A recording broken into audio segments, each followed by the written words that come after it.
What's the location of Spur, Boston? In Springfield. Springfield, Mass, Spurs to Boston.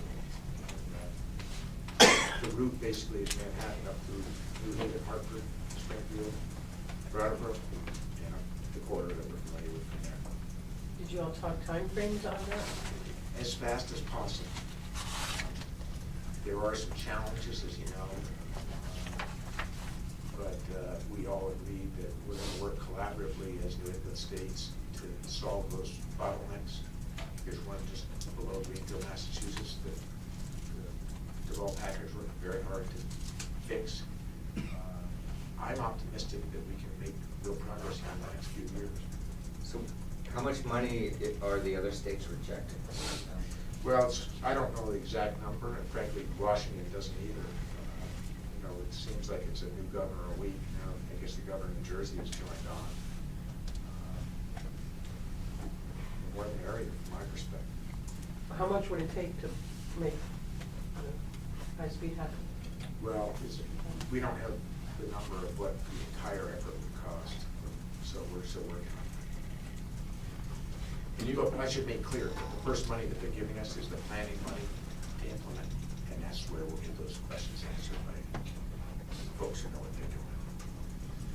Can you give me a sense of the environment in Washington or at the White House? What expectations weren't realized or what were surprises?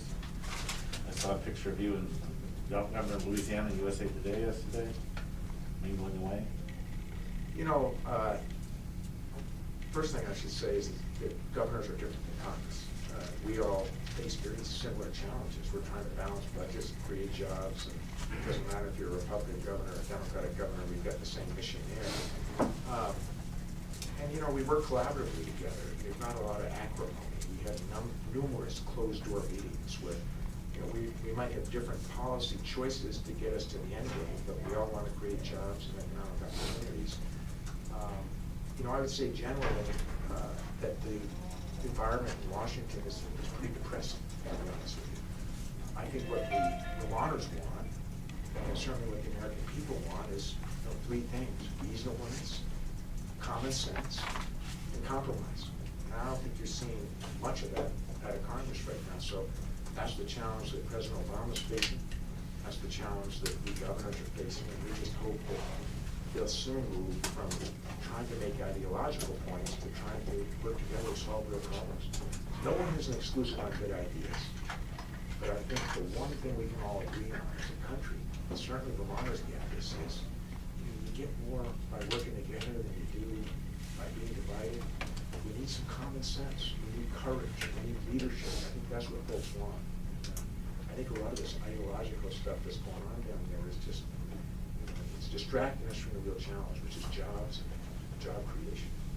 And Politico reported that you could see New Hampshire from your house, Yes. which is interesting.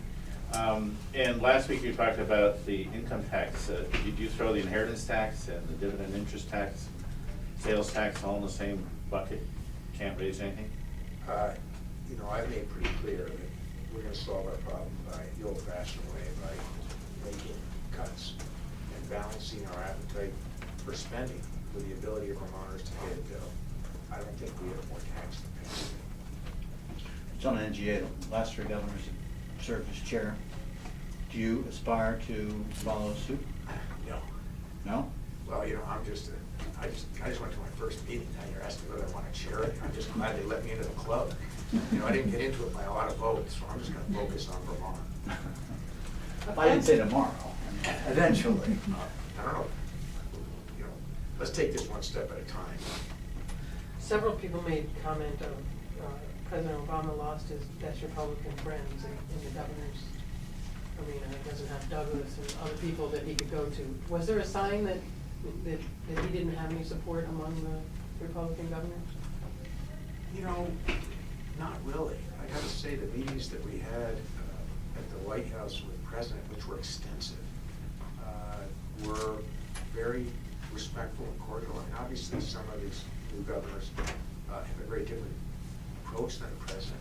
They wish his approach were different. You know, they don't agree ideologically, but you know, there wasn't a feeling that, you know, it was a very collaborative meeting and very productive. I think generally everyone was extraordinarily respectful. respectful. You- I just want to say this about the President of the United States.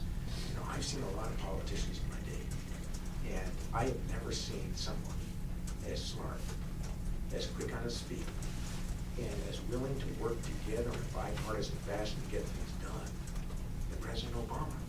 This guy is a star. He's extraordinary. You can't sit in meetings with him like I just did over the last 3 days, 3 different meetings, and go on and on. And I'll sit there in awe at the president's ability to lead this country. And frankly, I think the Republicans are impressed with him too. They may not agree with his policy choices, but there's not one of them who sit there and not go, wow, this guy is extraordinarily talented, and we're lucky to have him. Well, they do not think that necessarily.